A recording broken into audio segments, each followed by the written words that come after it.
If you're like me, you have vague memories of the film Robocop, and you think you liked it, but you can't really remember if you did. I mean, it's a dude who got turned into a badass robot, so yeah, I think I like it. Anyway, I didn't know this game even existed until one day I just happened to see it on a shelf. Yes, I still go get physical games because I'm an old man who has not turned into a robot. Yet.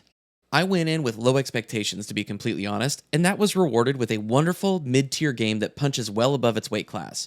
Think of those old PS2 games that used to release all the time. You know, the ones that weren't AAA games, but they also weren't indie games.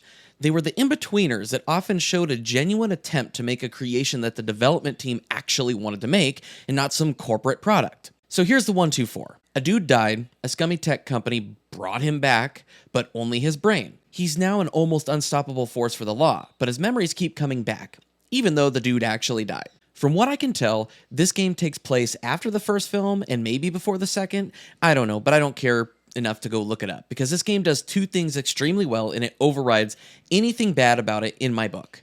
So what does it get wrong? The facial animations and talking cutscenes make Bethesda cutscenes look like cinema.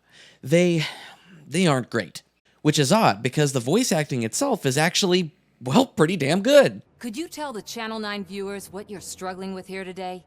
Are you looking for more footage of me malfunctioning? Don't think poorly of me for recording that. People want to see how their hero's holding up. They even got the original actor who played Robocop to lend his voice to the character again, and it paid off immensely. The game looks rough, sounds great, but has some odd bugs throughout. Weird little moments that don't load in cutscenes, audio trailing the actual cutscenes themselves, odd glitches within levels that could affect gameplay. No deal breakers, but still, they were noticeable enough that I still remember them. Only once did I have to reboot the game, but I still had to do it that one time. The last thing that can be seen as a negative is the story. Whoa, wait. I didn't say that I saw it as a negative. No, it's wacky and over the top like an 80s action film, and I love that. I wasn't going into this game expecting an Academy Award-winning performance in the script of The Last of Us. I wanted something new, I wanted something zany, and I wanted something entertaining. So, check, and yeah, check. Now, the two things this game does so unbelievably well.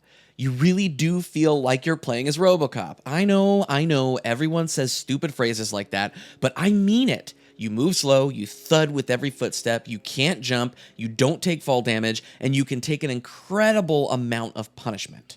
That's not to say you can't die, because then the game would get boring. But I have to say that it never got old grabbing punks, throwing them at each other, blowing up perfectly placed propane tanks, and shooting enemies in random places to see their reactions. The skill tree is a neat idea, but nothing revolutionary.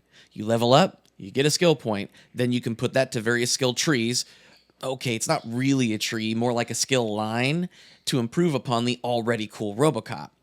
Again, where the game shines is adding things to make you feel more like Robocop. I remember my first big upgrade was being able to ricochet bullets off metal to hit enemies, and that was just super cool. The other area where this game shines is in the gameplay itself. There are areas that you'll visit throughout the game, and revisit, by the way, and they're like mini open areas for you to do stuff. You can complete side quests, most of which are actually interesting. You can confiscate drugs and stolen items, and most importantly, you can give tickets to jerks who aren't abiding by the law. Your choices, either strictly upholding the law or granting leniency, do affect certain outcomes at the end, but honestly, it's not a huge thing, so don't worry about that. For me, though, I roleplayed as Robocop, damn it, so those fools got tickets. Anyway, between each area of exploration is a more action-oriented area. You can explore still, but it's more a place for you to shoot gang members who are trying to take you out. Too bad for them, you're a walking tank. The gameplay somehow works. Most first-person shooters these days require twitchy movement, fast-paced action, and flashy moves. Robocop does the complete opposite. You're more stationary and just unleash hell upon your enemies. It's a fresh twist on the genre, and the game is short enough to where it doesn't overstay its welcome. This game surprised me. The gameplay mechanics are so weird for a first-person shooter, the source material the game is based on is a vague memory for me, and there were odd glitches throughout.